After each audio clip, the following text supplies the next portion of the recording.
Telangana has become the first in India to implement Waqf amendment act. नया कानून लागू कर दिया। आप मैं बोला ना कि वो गुल बत्ती के मौलाना कहाँ हैं, बत्ती गुल के मौलाना कहाँ हैं, वो जंजीरी चेन बनाओ बोले सो मौलाना पूरे कहाँ हैं, क्यों खामोश बैठे हुए हैं। देखिए साहब, अपन जो है दूसरी मर्तबा मुलाकात हो रही।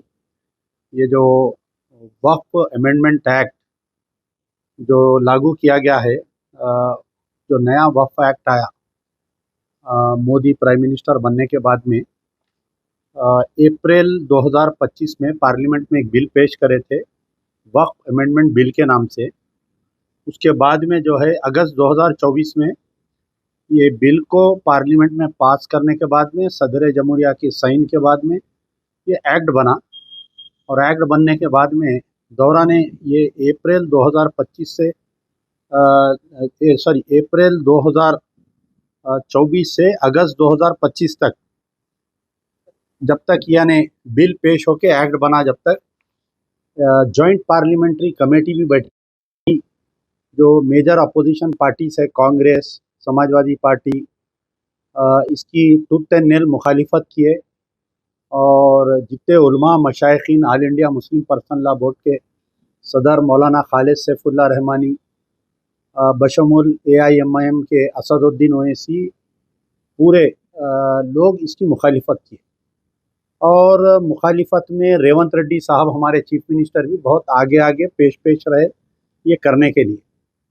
लेकिन बड़े अफसोस की मैं जो लास्ट प्रेस कॉन्फ्रेंस में आप लोगों को बताया था कि एक GORT नंबर 67 जो लागू किया गया, जो मैं जियो आपके सामने पेश करा था कि ये जियो के तहत नया वक्फ अमेंडमेंट एक्ट तेलंगाना में लागू हो गया। और ये जियो आके तकरीबन 12 अगस्त को आया। आज मैं समझता हूँ कि 30 अगस्त है आज, तो ऑलमोस्ट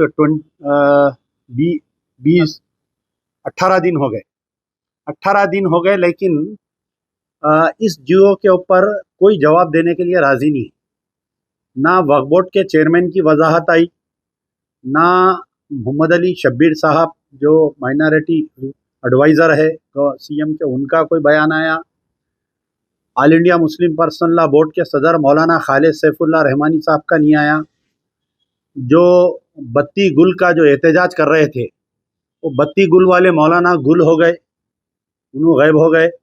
जंजीरी जो हड़ताल कर रहे थे मौलाना, अपील कर रहे थे मुसलमानों से, वो लोग गायब हो गए।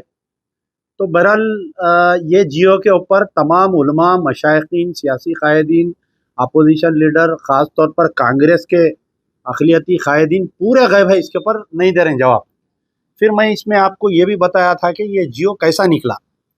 एक जो है मामूली सी आदमी जिसका नाम है कुतुबुद्दीन, जिसका एड्रेस है हाउस नंबर 2-64, यानी कोई NTR नगर, गोपनपल्ली, नियर जलाल मस्जिद, शेरलिंगमपल्ली के रहने वाले साहब हैं।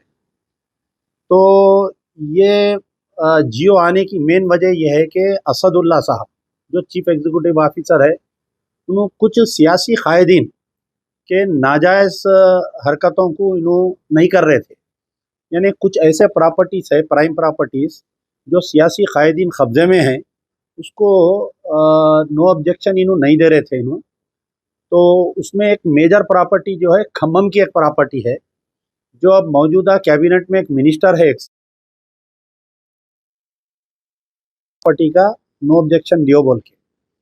फिर इसमें जो है बड़े बड़े लोगों के नाम आए। तो अब यहाँ पर मैं आपको बता रहा हूँ कि वेदुला वेंकटरमना एक बड़ा वकील है तेलंगाना और आंध्र प्रदेश का। तो ये वकील जो है मिनिमम अपीयरेंस के 10 लाख रुपए लेता। तो 3 अलग अलग पिटिशनर है इसमें, एक खुदबुद्दीन है, एक और एक कोई है, एक और एक कोई है, वकील सेम है। यानी पहला एक पिटीशन जाता है कि इसके अंदर इन्हों एडिशनल कलेक्टर रैंक नहीं है, chief executive officer full fledge नहीं है, इनको हटा के कोई दूसरे को डालो। फिर गवर्नमेंट जो है आनंद फानंद में एक नया जियो इशू करती, इनको फुल फ्लेज बना देती इनको।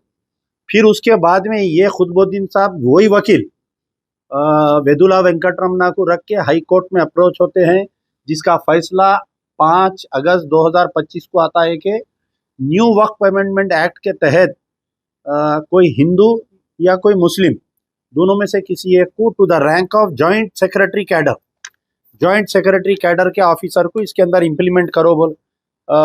जॉइंट सेक्रेटरी कैडर मुस्लिम और नॉन मुस्लिम, आप पिटीशन की कॉपी में देख सकते हैं कि खुद पिटिशनर ये बोल रहा कि नया कानून लागू करो। तो ये खुतबुद्दीन को क्या इंटरेस्ट है तेलंगाना में नया कानून लागू करने की? तो खुतबुद्दीन के पीछे कौन ताकत है? इनके पीछे क्या कांग्रेस के फ़हीम कुरैशी साहब है, क्या मोहम्मद अली शब्बीर है, क्या वक्फ बोर्ड के चेयरमैन है, क्या AIMIM की कोई ताकत है इनके पीछे जो खुतबुद्दीन को कोर्ट को भेजी? वकील वही है। उसके बाद में जो है हमारे उस्मान अल हाजरी साहब का स्टेटमेंट में आप देखिए, उसमें और डिटेल है कि 3 अलग अलग जो पिटिशनर्स गए उसके अंदर, तो लेकिन वकील एक ही है। तो फिर ये खुतबुद्दीन साहब जो है 5 को जब ऑर्डर आया हाई कोर्ट में, तो ऑर्डर की कॉपी वक्फ बोर्ड को आना, वो इम्प्लीमेंट होना बोल तो मिनिमम 24 घंटे लगते, 48 आवर्स लगते। ये ऑर्डर आने के बाद में 5 तारीख के दिन चीफ एग्जीक्यूटिव ऑफिसर साहब कुछ फाइल साइन करके, यहाँ गौर से सुनिए मैं जो बात बोल रहा हूँ, कुछ फाइल साइन करके चीफ एग्जीक्यूटिव ऑफिसर की ऑफिस से चेयरमैन की ऑफिस को फाइल्स भेजे उन्होंने। तो ये पिटिशनर जो है 5 तारीख के दिन ऑर्डर आने के बाद में इन्हों सीट पे कैसा बैठे बोल के इनकी फोटो लेके वो फाइल्स की कॉपी जो इन्हों साइन करे थे 5 और 6 7 के दिन, वो 3 दिन के फाइल्स लेके जाके हाई कोर्ट में एक और एक रिट पिटिशन यानी कंटेम्प्ट डालता है इन्हें, कंटेम्प्ट नंबर 20 ऑफ 2025 आइए। तो उसमें जो है जज साहब 2 ऑर्डर देते 7 तारीख के दिन कंटेम्प्ट में। तो ये ऑर्डर की कॉपी, अब जैसा ये कॉपी है ये मेरी है, मेरे ऑफिस से अगर चोरी हो गई तो या तो मैं देना या मेरे ऑफिस का कोई स्टाफ देना। तो ये खुतबुद्दीन को चेयरमैन की ऑफिस से ये फाइल्स कैसा हाथ को लगे? Who is Qutbuddin? तो इसके ऊपर क्या हुआ, जो वक्फ बोर्ड में एक तहसीलदार साहब है, मैं लास्ट टाइम आप लोगों को बोला था कि वहां पर तहसीलदार साहब जाके एबिट्स पुलिस स्टेशन में कंप्लेंट करें कि चेयरमैन की ऑफिस से फाइल्स चोरी हुए, और पिटिशनर जो है कोर्ट में लिख जाके बताया इन्हें RTI के तहत नहीं लिया, ये फाइल्स कैसा चोरी हुए आप इसकी तहकीकात करो। तो पुलिस का काम क्या है साहब? इमीडिएट FIR इशू करना। लेकिन बड़े अफसोस की बात है कि ये जाके आज तकरीबन, ये देखिए आप कंप्लेंट कॉपी है, Mohammed Asif Khan tehsildar working as OSD in Telangana Waqf board to station house officer Waqf board. इसमें इन्हों क्लियरली लिख रहे हैं कि I am to inform that 1 Mohammed Qutbuddin son of Mohammed Bashumiya resident of so and so Gopanpally has filed writ petition number 2269। ये पूरा उसमें बयान कर रहे हैं इन्हों, बयान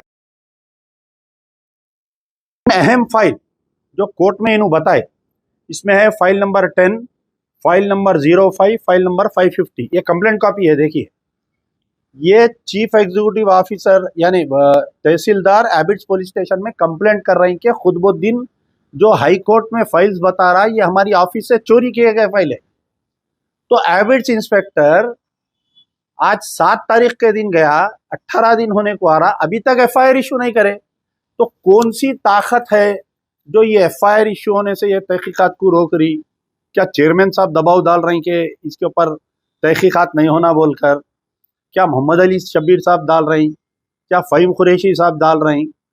तो पुलिस ये खुतबुद्दीन को बुला के क्वेश्चन करना कि आप जो हाई कोर्ट में फाइल्स बता रहे हैं ये आपको वक्फ बोर्ड से कैसा मिले, अंडर RTI मिले या आप चोरी करें उसमें से? आपको कौन मदद करे चोरी करने में? केस करके इनको आइडेंटिफाई करना। तो एबिट्स PS वालों से हम पूछे तो एबिट्स पुलिस वाले पहले तो बोले हमारे को कंप्लेंट मिला ही नहीं, बोले हमारे को कंप्लेंट मिला नहीं। वक्फ बोर्ड में हम मालूम करें तो बोले हम कंप्लेंट दिए नहीं। तो फिर ये कॉपी कहाँ से आई है?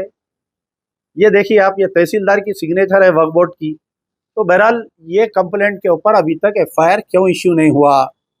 अच्छा, अब आज प्रेस कॉन्फ्रेंस बुलाने का मकसद ये है कि आज से असेंबली चालू हो गई, तो मैं डेली जो है कई हमारे उलमा मशाइखीन को, सबसे बड़ी शख्सियत जो तेलंगाना में है, जो all India Muslim Personal Law Board के मेंबर है, वो सदर है, मैं उनको वो उनके करीबी लोगों को व्हाट्सअप किया, फ़ोन करके बोला कि भाई ये GORT नंबर इश्यू हो गया, नया वफ़्क़ा कानून लागू हो गया, इसके ऊपर आप बयान दीजिए, चीफ मिनिस्टर से नुमाइंदगी करिए आप।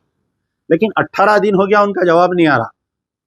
कल सुबह में मुझे इत्तला मिली कि कुछ उलमा मशाइखीन जो है मिलादुन नबी के सिलसिले में चीफ मिनिस्टर से मिलने जा रहे हैं। कौन कौन जा रहे हैं मालूम करते हुए मैं उनके करीबी लोगों को सबको फ़ोन करा। अब वो लोग तो फ़ोन नहीं उठाते मेरा, तो जो भी उनके मुरीदीन हैं उनको बोला कि भाई आपके जो भी जा रहे हैं सीएम के लिए 9 आदमी का परमिशन मिला, ये लोग जा रहे हैं, उनको ये जियो की कॉपी मैं करा के कल आप सीएम से जब मिलादुन नबी की बातचीत हुई तो ये पूछिए कि साहब ये Telangana has become the first in India to implement Waqf amendment act, नया कानून लागू कर दिया आप बोल के ये पूछिए आप बोल के। तो कल के जो वफद गया था उलमा मशाइखीन का वो लोग भी नहीं पूछे।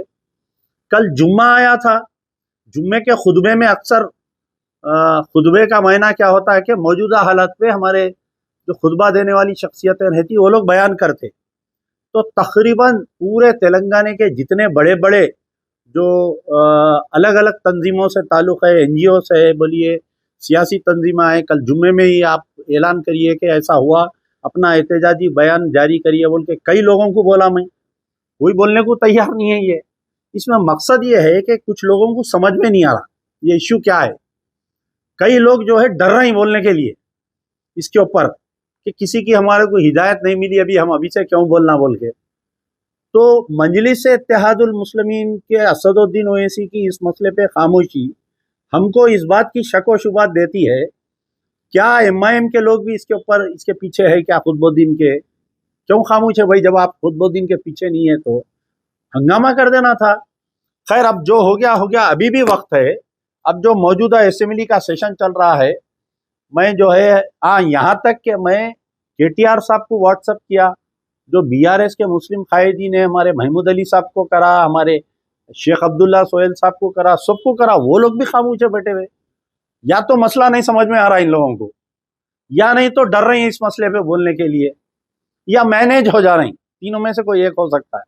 तो उम्मीद है कि आप लोगों के द्वारा मेरी बात जो है, जो ऐवान असेंबली में बैठ रहे एमएलए बन के, चाहे वो एमआईएम के एमएलए होने दीजिए या बीआरएस के होने दीजिए या जो भी पार्टी के है, जीओआरटी नंबर 68 जो है 67, इसके ऊपर आप खाली वो 0 ओवर में उठ के नहीं बोलना। 0 ओवर क्या होता है? आए मैं शाय बका खत्म, हुकूमत जवाब देने के लायक ही नहीं रहती। 0 ओवर के मायने हुकूमत पाबंद नहीं है, बाज़ाफ्ता एहतजाज करके इसको रिपील कराना, ये जियो को वो कराना और हुकूमत को सख्ती से हाई कोर्ट भेजना। जब ये जेरे दौरान बहस हो रही थी, जो खुतबुद्दीन के पिटीशन पे 5 तारीख के दिन हमारे जो एडवोकेट जनरल साहब के जो जूनियर आए थे वहाँ वकील, एक आदमी भी उसके ऊपर नहीं बोल रहा। बोलना था कि भाई हम कैसा लागू कर सकते नया कानून, नया जो कानून है सुप्रीम कोर्ट में जेरे इल्तिवा है, वहां पर बहस चल रही। बोला ना मैं बोला ना कि वो गुल बत्ती के मौलाना कहाँ हैं, बत्ती गुल के मौलाना कहाँ हैं, वो जंजीरी चेन बनाओ बोले सो मौलाना पूरे कहाँ हैं, क्यों खामोश बैठे हुए हैं? तो होना तो ये चाहिए था कि 5 तारीख के दिन जजमेंट आते ही 6 के दिन कोर्ट को जाना था। 6 के दिन चीफ जस्टिस के कोर्ट को जाके बोलना था कि भाई ये लोअर हाई कोर्ट का जज जो है गलत बोला है बयान, ये अभी सुप्रीम कोर्ट में जेरे इल्तिवा, how can be implement new Waqf act when it is under the consideration in the Supreme Court, बोलना था। वो भी नहीं बोले। फिर 7 के दिन जो है कंटेम्प्ट आने के बाद में आप कोर्ट को जाना था। तो हमारा मुतालिबा ये है कि जियो नंबर 67 को कलअदम करार देना चाहिए और गवर्नमेंट ऑफ तेलंगाना के जो एडवोकेट जनरल है, ये खुद सुप्रीम कोर्ट, ये खुद हाई कोर्ट के चीफ जस्टिस का ने जाके इन्हों पिटीशन डाल के ये ऑर्डर जो 5/8/2025 का WP नंबर 22692 के अंदर जो ऑर्डर आया और जो कंटेम्प्ट का जो ऑर्डर आया उसको कलअदम करार देना चाहिए, इसके ऊपर स्टे लाना चाहिए और इसको जियो को कलअदम करार देना चाहिए। सदर साहब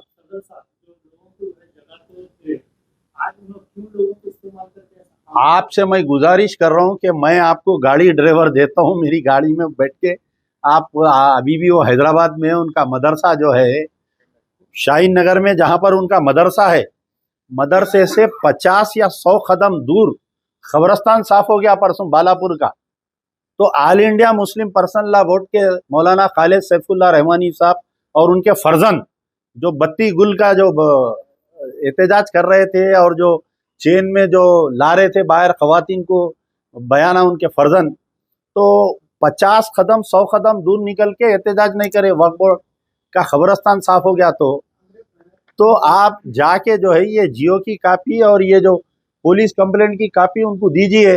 मैं आपको एक कापी देता हूँ, आने जाने का खर्चा देता हूँ बोले तो आप खुद पूछिए। मलिक साहब से तकरीबन पौन घंटे बातचीत हुई मेरी इस इशू पे। तो मुश्ताक मलिक साहब को कोई मिसगाइड ये किए कि असदुल्ला साहब जो है ये नया कानून के तहत हम वक्फ बोर्ड की मीटिंग कर सकते नहीं कर सकते बोल के एक नोट लिखे थे उन्होंने, जिसकी वजह से वक्फ बोर्ड में मीटिंग नहीं हो रही बोल के बोले उन्होंने।